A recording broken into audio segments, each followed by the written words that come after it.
My therapist kept sleeping during our sessions. I made sure she stayed awake for the review board. I started seeing Dr. Hutchinson after my brother died in a car accident. I needed help processing the grief, and my doctor recommended her, saying she was the best trauma specialist in the city. Her website said she had 20 years of experience and used cutting-edge techniques. She charged $300 per session and didn't take insurance, but I was desperate enough to pay. The first session seemed fine. She asked the right questions and seemed engaged. By the third session, I noticed her eyes getting heavy while I talked about finding my brother's belongings.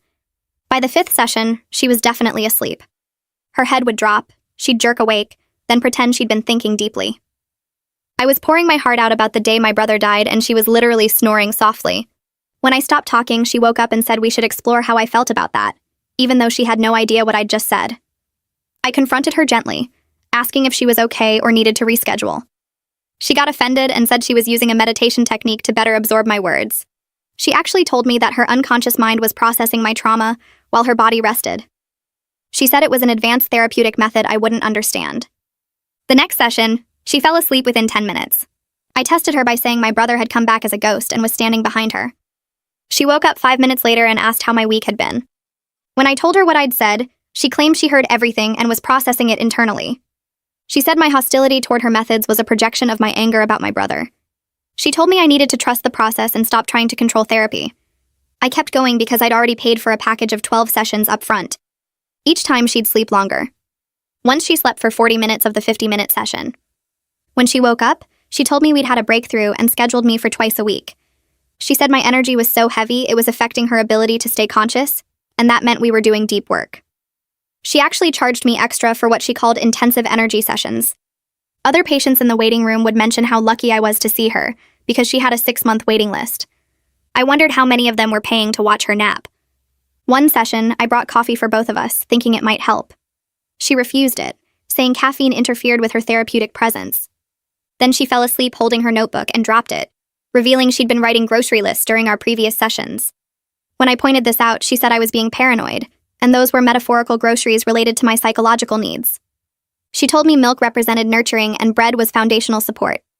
She kept a straight face while explaining that eggs symbolized new beginnings.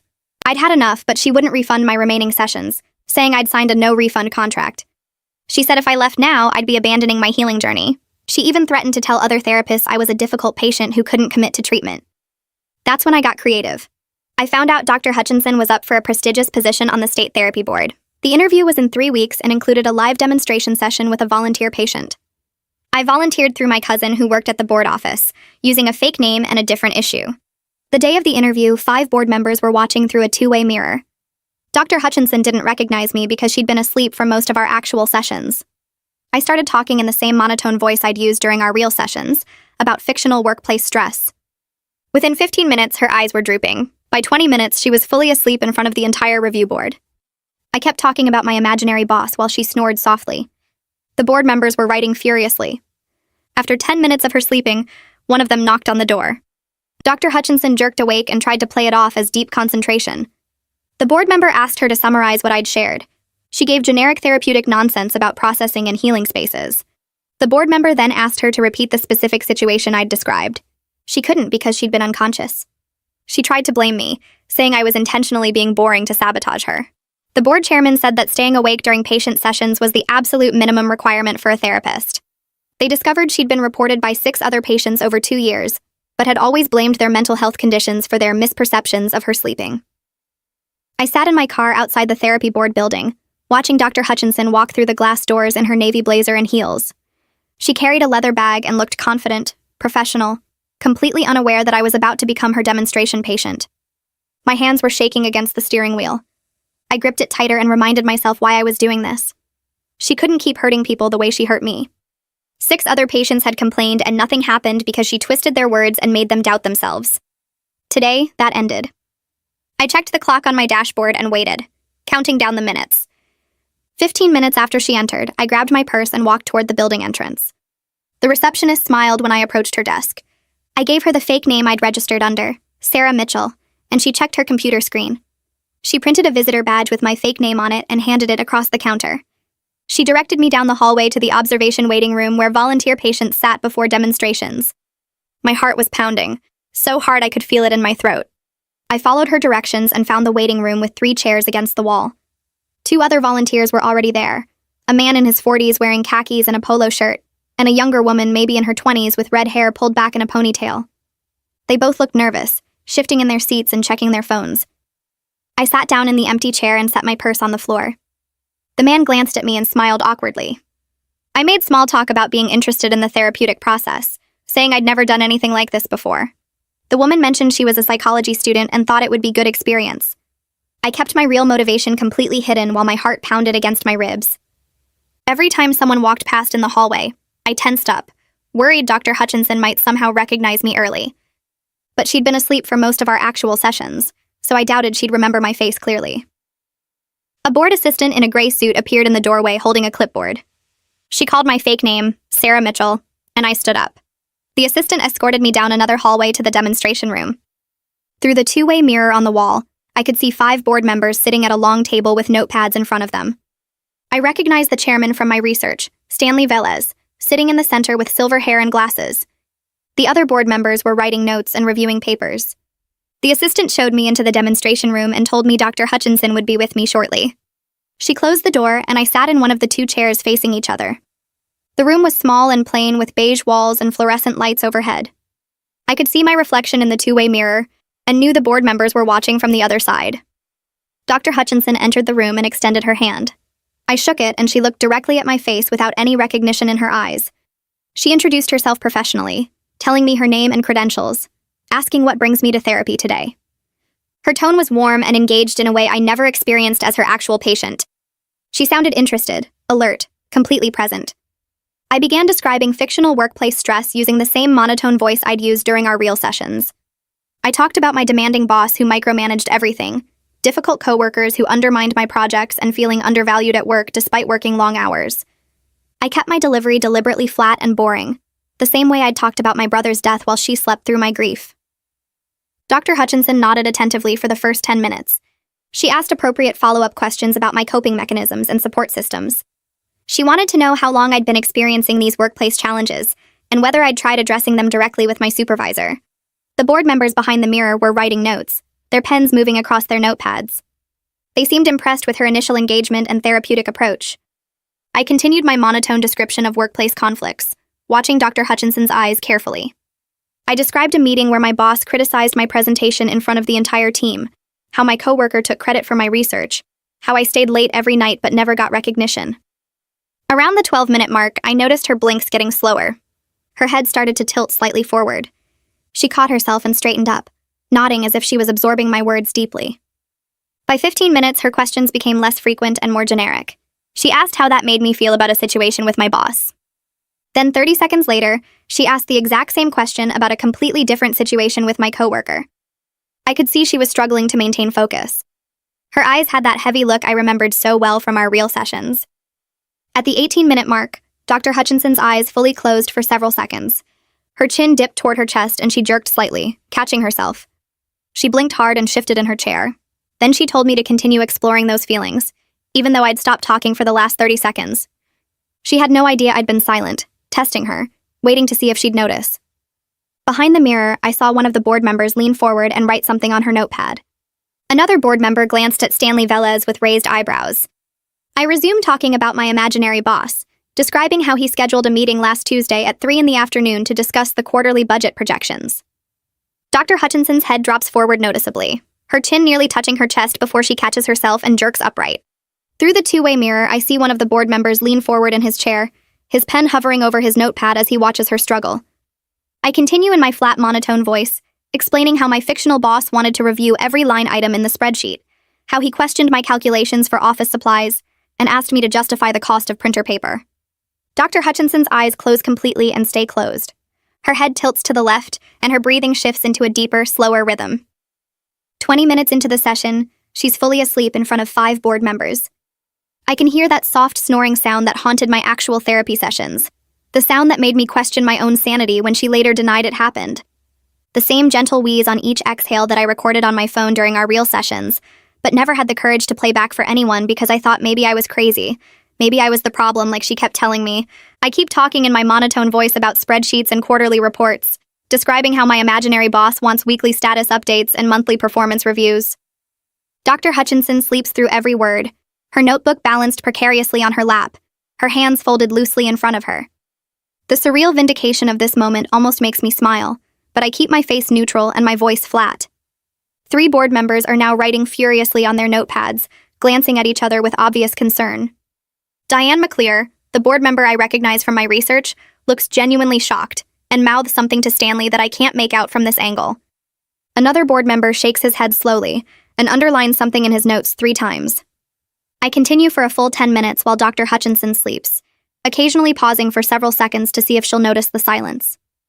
She doesn't stir at all, completely unconscious while I describe fictional office politics and endless email chains about meeting schedules and conference room bookings. I talk about how my imaginary boss copies everyone on every email, how he schedules meetings to plan other meetings, how he requires documentation for every decision no matter how small. Dr. Hutchinson's head drops further forward and her snoring gets slightly louder.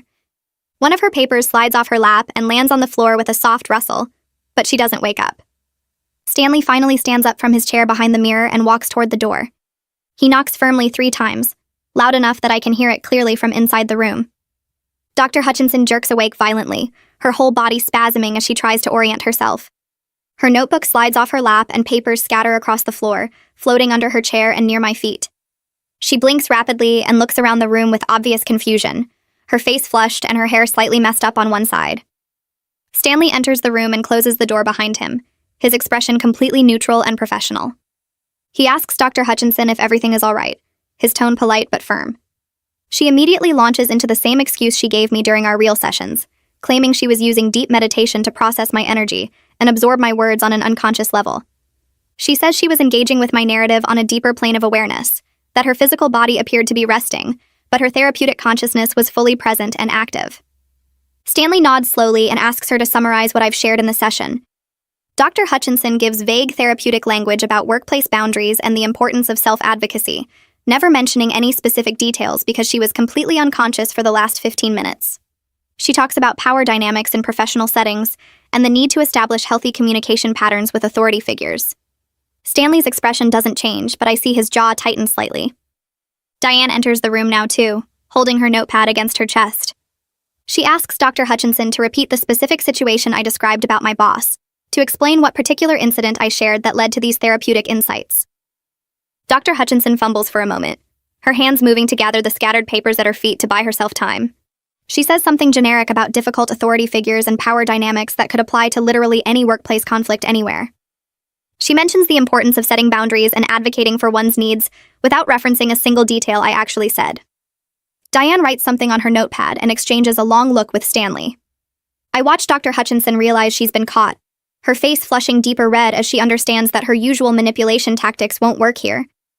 She tries to blame me, telling the board members that I was intentionally being boring and monotonous to sabotage her demonstration.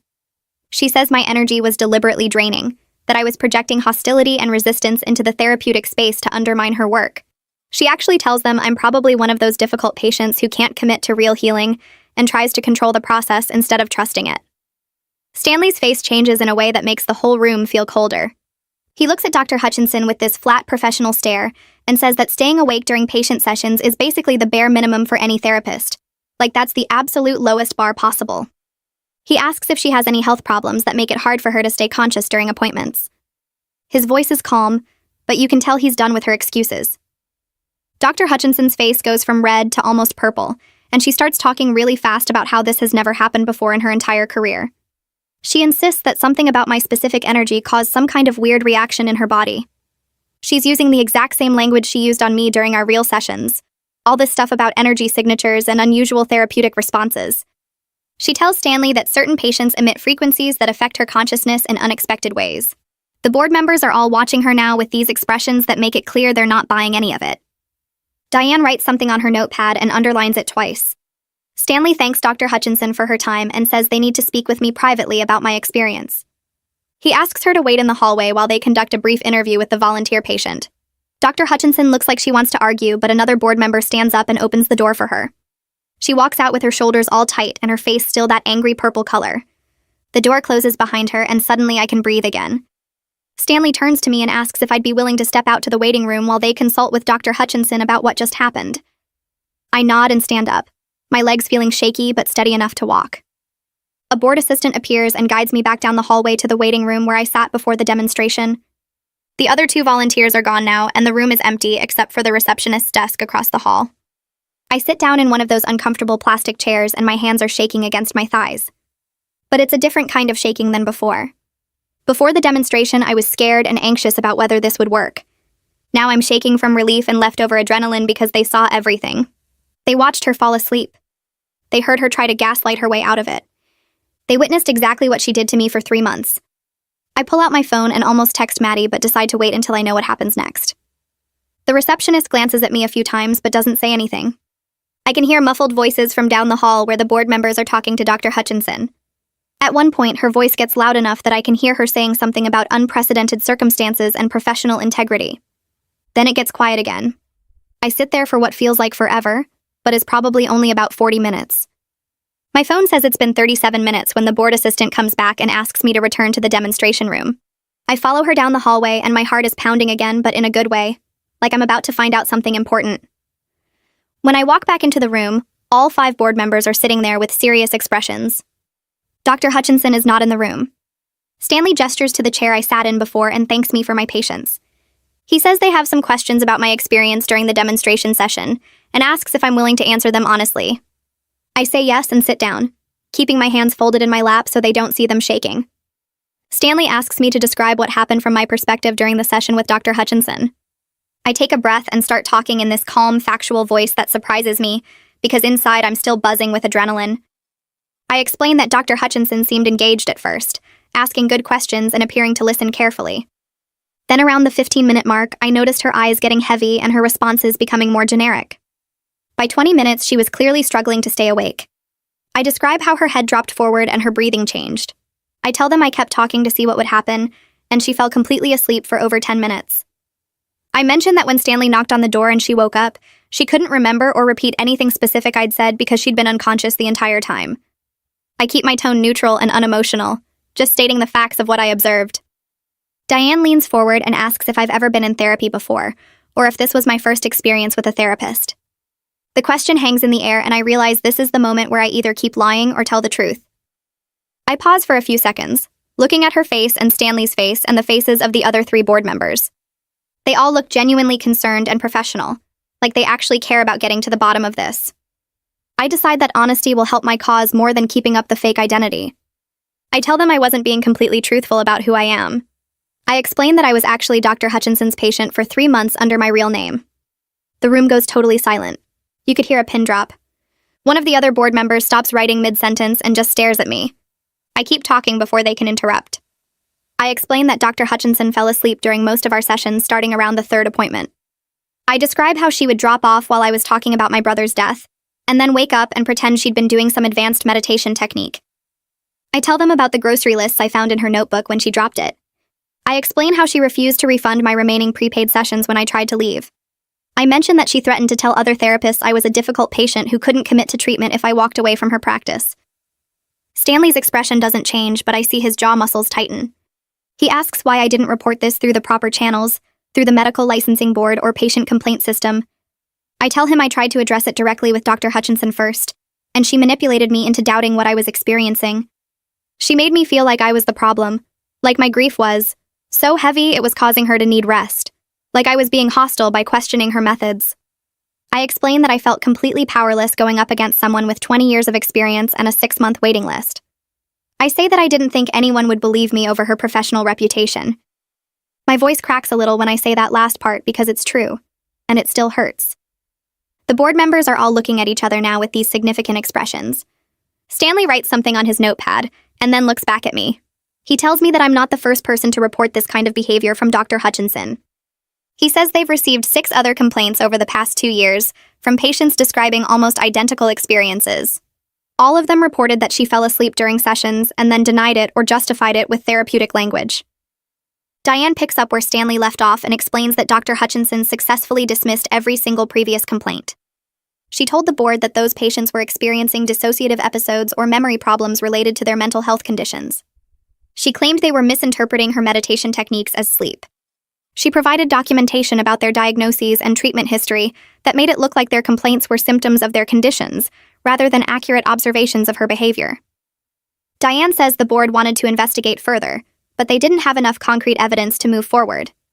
It was always Dr. Hutchinson's professional word against a patient's perception, and patients seeking mental health treatment are often not considered the most reliable witnesses to their own experiences.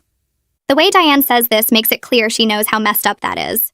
She explains that without objective proof like what the board just witnessed today, there was no way to verify the complaints or take action against someone with Dr. Hutchinson's credentials and reputation. Stanley adds that my decision to volunteer as a demonstration patient, while unconventional, has provided the board with the direct evidence they needed to validate what 6 other people tried to report. He says my actions today will likely result in a formal investigation that should have happened 2 years ago. I feel everything hit me at once. 6 other people tried to warn someone about her, and she twisted their words around until nobody believed them.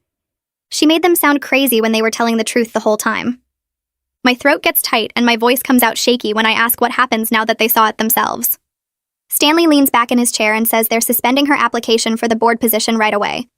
He explains they're sending her case to the medical licensing board for a full investigation. He thanks me for being brave enough to come forward like this. He apologizes that the previous complaints weren't taken seriously enough to stop her sooner.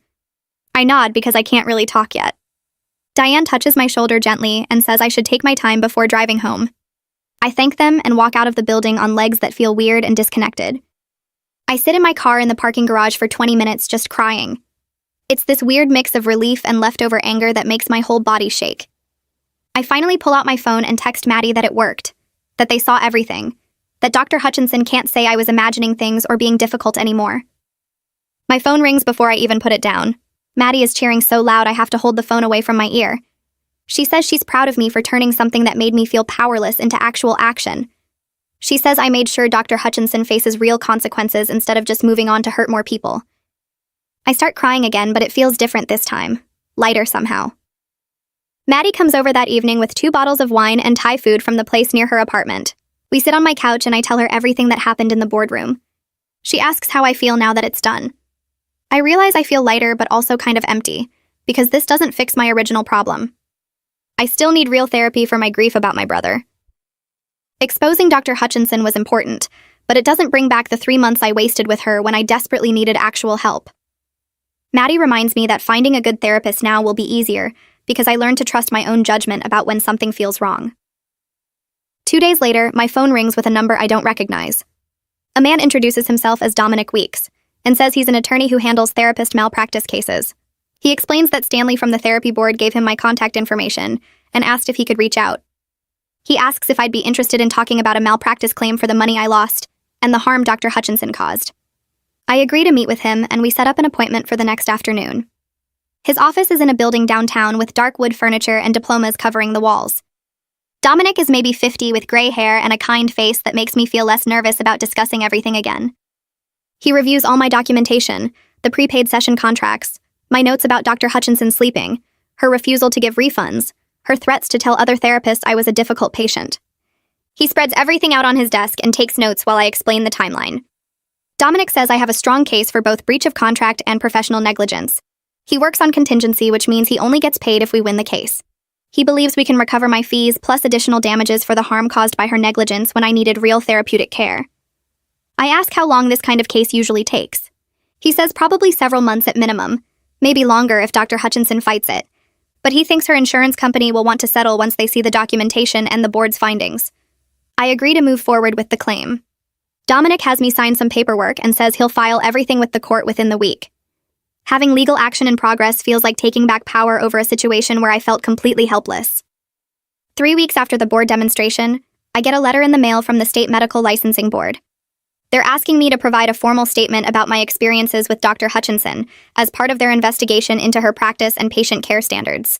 I print the letter from the licensing board and set it on my kitchen table, staring at the blank document on my laptop screen. The cursor blinks at me while I try to figure out where to start. I decide to go chronologically and begin with the first session where I noticed her eyes getting heavy.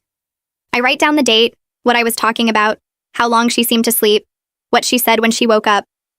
Then the second time it happened. Then the third. I keep going, adding every detail I can remember about each session where she fell asleep. I include the times she jerked awake and pretended she'd been thinking deeply. I write about the meditation technique excuse and how she claimed her unconscious mind was processing my trauma. I document the session where I tested her by saying my brother came back as a ghost, and she had no idea what I'd said. I add the 40-minute nap where she woke up claiming we'd had a breakthrough. I include the coffee incident and the grocery list notebook that supposedly contained metaphorical symbols. By Saturday evening, I have 12 pages of single-space documentation covering every session. I start a new section about the financial aspects, listing the prepaid package cost, the extra charges for intensive energy sessions, the no-refund contract she made me sign. I write about her threats to tell other therapists I was a difficult patient who couldn't commit to treatment. I document how she said leaving therapy would mean abandoning my healing journey. Sunday morning, I tackle the gaslighting section, describing each time she twisted my concerns back onto me. I write about her claiming my hostility toward her methods was projection of anger about my brother. I include how she said my energy was so heavy it affected her ability to stay conscious, and that meant we were doing deep work. I document her explanation that caffeine interfered with her therapeutic presence. By Sunday afternoon, I'm emotionally exhausted, but I have 18 pages covering everything that happened. Reading through it all makes me realize how bad it actually was. Each individual incident seemed manageable at the time, something I could rationalize or excuse. But seeing them all together in one document shows a clear pattern of negligence and manipulation that went on for months.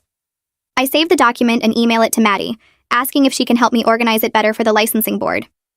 Maddie comes over Monday evening with her laptop and a 3-ring binder. She reads through my entire statement while I make coffee, occasionally shaking her head or making angry noises. When she finishes, she looks up at me and says, "The licensing board needs to see this exactly as I wrote it because the emotional honesty makes it powerful."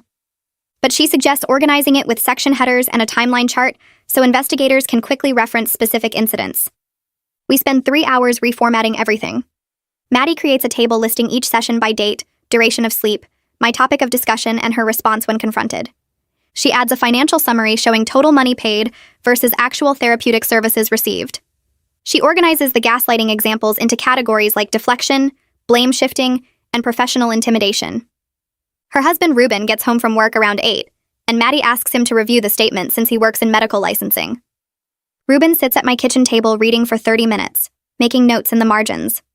When he finishes, he tells me this is exactly the kind of detailed account that licensing boards need for disciplinary action. He explains that most complaints are too vague or emotional without specific dates and examples. He says my documentation includes concrete evidence like the prepaid contract, the itemized charges for intensive energy sessions, and the written no-refund policy that proves financial exploitation.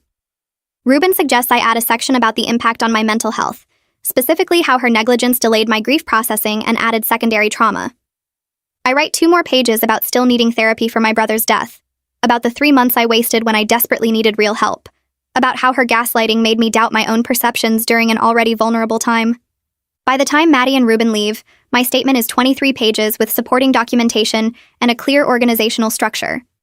I submit everything to the licensing board on Tuesday morning through their online portal. The confirmation email says an investigator will contact me within 2 weeks. The investigator calls me 6 days later on a Monday afternoon. She introduces herself and thanks me for the detailed statement, saying most complaints don't include this level of documentation. She asks a few clarifying questions about specific sessions and the prepaid contract terms. Then she tells me my account matches the other complaints almost exactly, right down to the meditation technique excuse and the metaphorical grocery list explanation. She says my documentation of dates and specific incidents helps establish a clear pattern that corroborates what other patients reported. The investigator explains they're building a case that shows repeated negligence across multiple patients over an extended time period. She asks if I'd be willing to testify at a formal hearing if needed.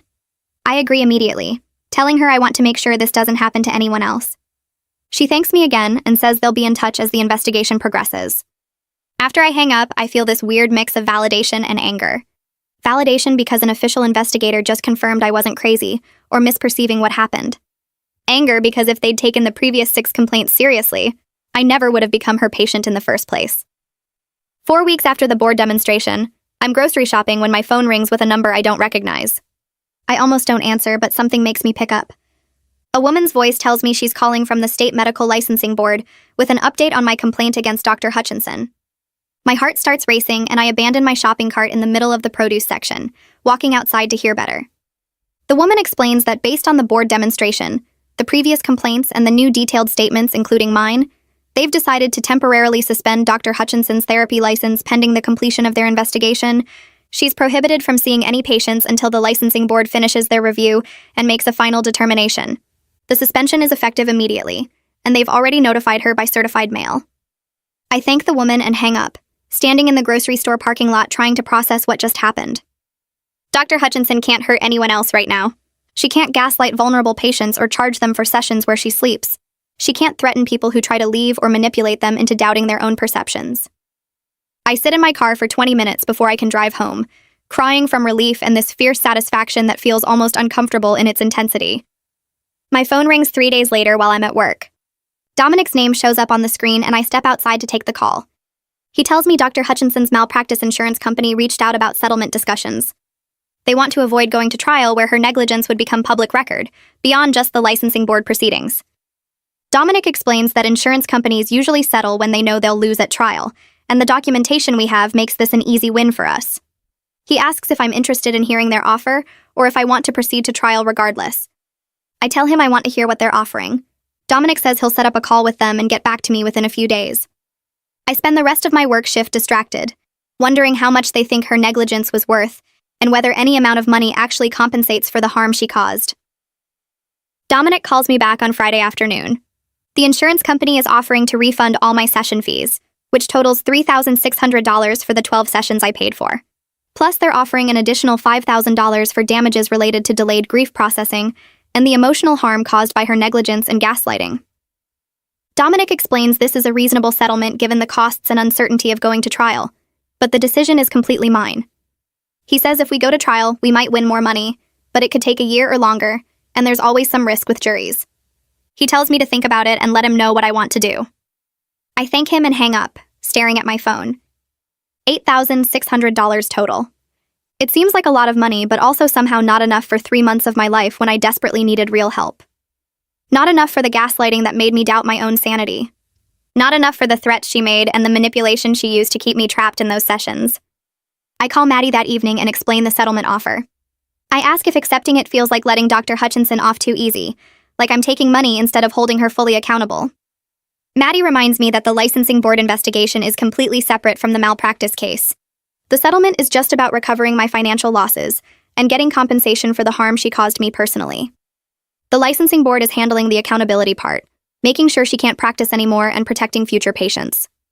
Maddie says I can accept the settlement and still feel good about exposing her publicly at the board demonstration. One doesn't cancel out the other. We talk for over an hour about whether money actually helps or if it just feels like putting a price on trauma. Maddie points out that I could use the settlement money to pay for real therapy with someone competent, essentially making Dr. Hutchinson fund my actual healing. That perspective shifts something for me.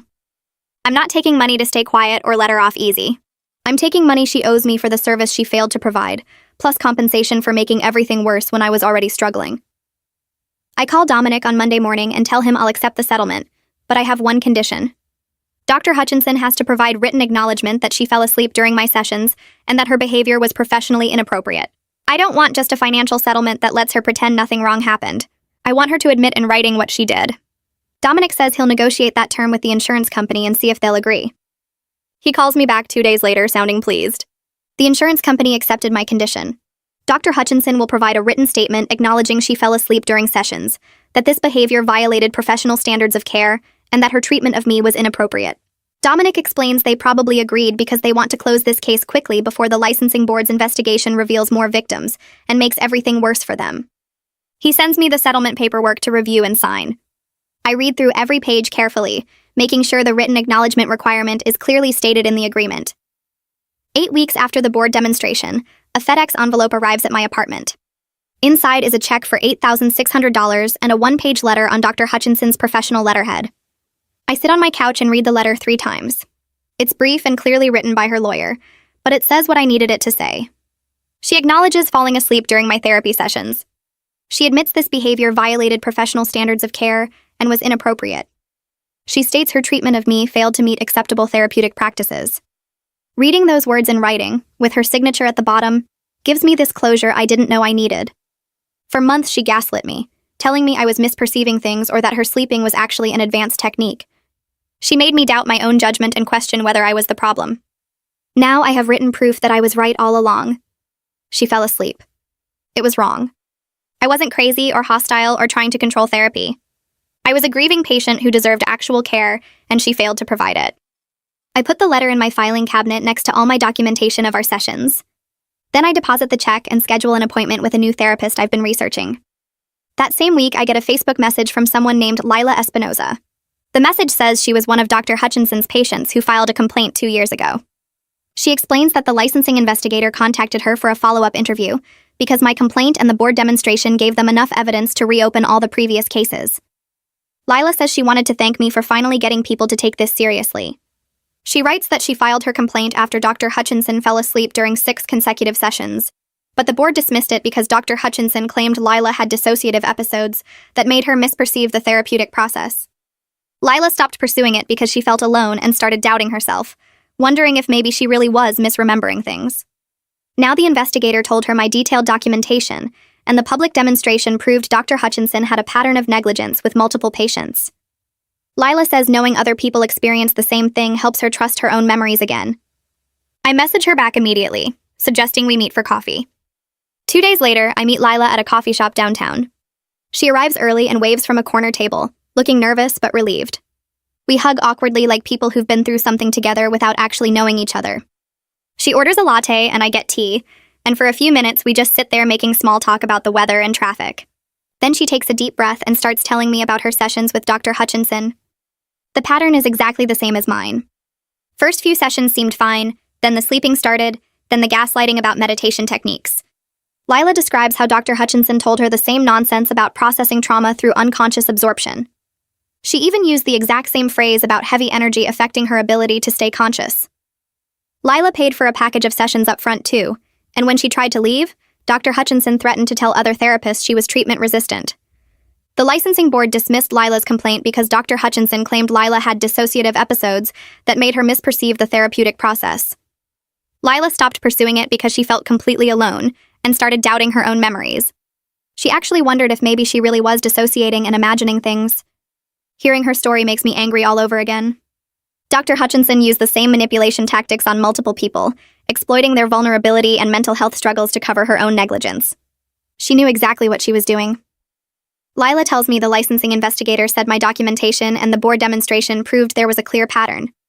Knowing other people experienced the same thing helped Lila trust her own memories again. She thanks me 3 times for finally getting people to take this seriously. I tell her she was brave for filing that first complaint even when nobody listened. We sit there for 2 hours sharing details about our sessions, finding dozens of similarities in how Dr. Hutchinson operated. Before we leave, Lila mentions something interesting. She says 2 other former patients have also reached out to the licensing board with renewed complaints after hearing about the investigation. Women who had tried to report Dr. Hutchinson years ago but gave up when their complaints went nowhere. Now they're coming forward again because they finally have hope someone will actually listen. What started as my personal revenge against someone who hurt me is becoming something bigger. A collective accountability process for multiple victims who were dismissed and silenced. I drive home feeling this weird mix of validation and sadness. Validation because I was right to expose her publicly. If I'd just filed a complaint through normal channels like Lila did, it probably would have been dismissed like all the others. The board needed to witness her negligence directly with their own eyes. But sadness because so many people suffered for so long while Dr. Hutchinson kept practicing and hurting more patients. 3 months after the board demonstration, the Medical Licensing Board schedules a formal hearing on Dr. Hutchinson's license. Dominic calls to tell me the date and asks if I want him to attend with me for support. I'm not required to testify since my written statement is already part of the official record, but I want to be there to see what happens. The hearing takes place in a government building downtown with fluorescent lights and uncomfortable chairs. Dominic meets me in the lobby and we go through security together. The hearing room is smaller than I expected, with a long table where 5 board members sit reviewing thick folders of documents. Dr. Hutchinson sits at another table with her attorney, a middle-aged man in an expensive suit who keeps whispering to her. She looks older than I remember, her face tired and drawn. When she sees me in the gallery, her expression hardens, but she doesn't say anything. The hearing starts at 9 in the morning. The board chairman explains they're reviewing Dr. Hutchinson's professional conduct based on multiple patient complaints and direct observation of negligent behavior. For the next 4 hours, the board reviews testimony from 8 former patients. Some submitted written statements like mine, and 3 actually testify in person. Each story follows the same pattern. Sessions starting fine, then progressive sleeping, then gaslighting about meditation techniques, then threats when patients tried to leave. One woman describes how Dr. Hutchinson slept through 45 minutes while she talked about childhood sexual abuse. Another man explains how he switched therapists, and the new one was shocked at how little actual therapeutic work had been done. The 5 board members who witnessed my demonstration session provide detailed observations. They describe exactly what they saw, how long Dr. Hutchinson was unconscious, how she couldn't recall anything I'd said when confronted. An expert witness testifies about professional standards of care for therapists. He explains that maintaining consciousness during sessions is the absolute baseline requirement, that falling asleep represents gross negligence and patient abandonment. Dr. Hutchinson's attorney argues she has a sleep disorder that she's now treating with medication and lifestyle changes. He presents medical records showing she was diagnosed with sleep apnea 2 months ago and started using a CPAP machine. The attorney claims she didn't know about her condition during the time period in question and that her behavior wasn't intentional negligence. The board members asked Dr. Hutchinson directly why she never sought medical evaluation when she repeatedly fell asleep during work. She says she thought she was just tired from long hours and didn't realize it was a medical problem. One board member points out that multiple patients confronted her about sleeping, and she denied it was happening, calling it meditation or accusing them of misperception. How does she explain that? Dr. Hutchinson's face flushes and she stammers something about being defensive because she felt attacked. The attorney tries to redirect, but the damage is obvious. The board takes a 2-hour lunch break to deliberate. Dominic and I get sandwiches from a deli across the street, but I can barely eat. We sit on a bench outside the building and he tells me he thinks the decision will go our way based on the evidence presented. At 2 o'clock, the board reconvenes. The chairman reads their decision out loud. They revoke Dr. Hutchinson's license permanently, effective immediately. The decision cites a pattern of negligence across multiple years and multiple patients, patient harm through abandonment during vulnerable moments, manipulation of vulnerable individuals seeking mental health treatment, and failure to maintain minimum professional standards of care. Dr. Hutchinson can apply for reinstatement after 5 years, but would need to demonstrate successful treatment of her sleep disorder and complete additional ethics training. Her attorney starts to object, but the chairman cuts him off, saying the decision is final. I feel this complicated rush of emotions. Satisfaction because justice was actually served and she can't hurt more people. But also sadness because it doesn't erase the 3 months I wasted with her when I desperately needed real help processing my brother's death. Those sessions are gone, that time is lost, and no licensing decision can give it back to me. Dominic squeezes my shoulder and says we should go. Outside the building, I see Lila waiting by the entrance. She drove 3 hours to be here even though she wasn't testifying. We hug properly this time and she asks what happened. When I tell her about the permanent revocation, she starts crying. Not sad crying, but relief crying, like something heavy finally lifted. That evening, Maddie takes me out to dinner at my favorite Italian restaurant to celebrate. She orders a bottle of wine and makes a toast to holding people accountable for their actions. Over pasta and breadsticks, she reminds me that while Dr. Hutchinson's negligence delayed my healing, my response to it showed incredible strength. I protected countless future patients from similar harm. I turned a situation where I felt powerless into something meaningful. I appreciate what she's saying, but part of me still feels angry about needing to do it at all. The system should have caught Dr. Hutchinson years ago when the first complaints came in. Lila and those other patients shouldn't have been dismissed and gaslit by the very board meant to protect them. Maddie agrees the system failed, but says sometimes it takes one person refusing to accept that failure to force real change. The therapy board told me they're implementing new protocols for investigating patient complaints about practitioner conduct. They're requiring more thorough follow-up and considering direct observation in cases with multiple similar complaints. It's something at least. Over the next few weeks, I use part of the settlement money to find a new therapist.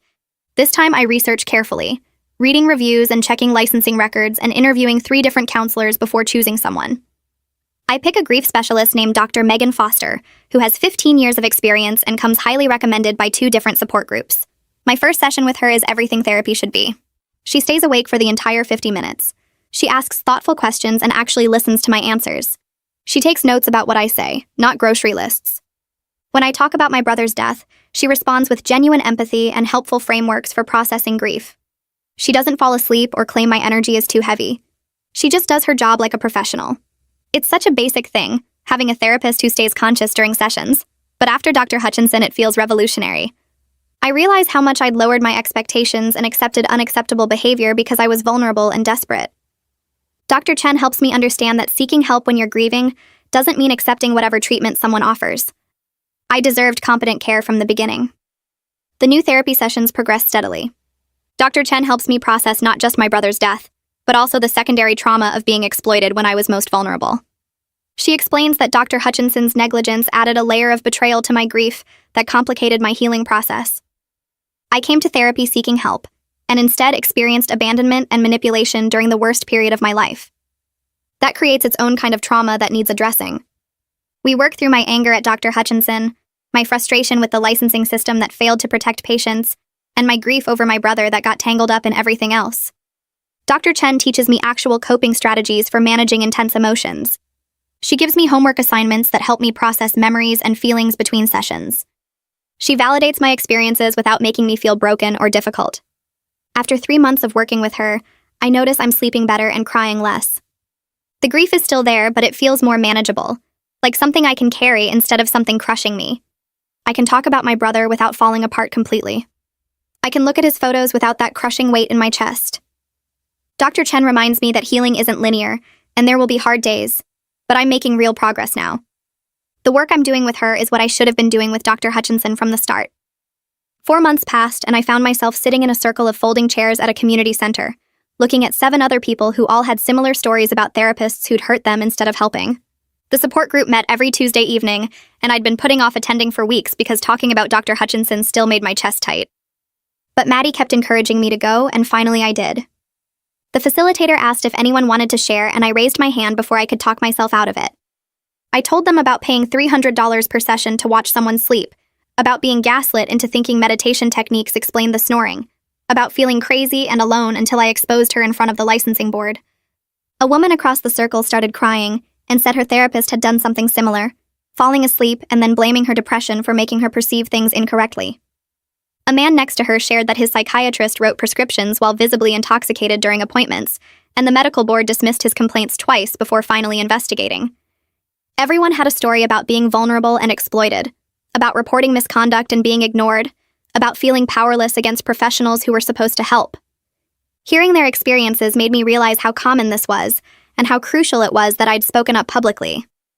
The group thanked me for sharing, and several people came up afterward to say my story gave them courage to file their own complaints. I left feeling less alone than I had in months, knowing that what happened to me mattered beyond just my own healing. Lila texted me the next week asking if I wanted to meet for coffee and catch up. We'd stayed in touch since the licensing hearing, checking in every few weeks to see how each other was doing. I met her at a cafe near her office, and she looked healthier than the last time I'd seen her, less tired and anxious. She told me she'd found a good therapist who specialized in trauma from medical negligence, and was finally processing what Dr. Hutchinson had done to her. The licensing board's decision to permanently revoke Dr. Hutchinson's license helped her trust the mental health system again, because it proved that accountability was possible even if it took time. She said knowing other patients had come forward made her feel less crazy about her own experiences. We talked about our new therapists and compared notes on actual helpful therapy versus what Dr. Hutchinson had put us through. Lila mentioned she'd heard from 2 other former patients who'd also found better care and were healing. We made plans to meet monthly, creating our own informal support system for people recovering from therapist misconduct. Before we left, Lila hugged me and said she was grateful I'd been brave enough to expose Dr. Hutchinson publicly, because it changed the outcome for everyone. 6 months after the board demonstration, I opened my mailbox and found an official envelope from the State Therapy Board with Stanley Velez's name on the return address. Inside was a formal letter thanking me for my courage in coming forward and explaining that my actions had prompted significant changes. The therapy board had implemented new protocols for investigating patient complaints about practitioner conduct during sessions.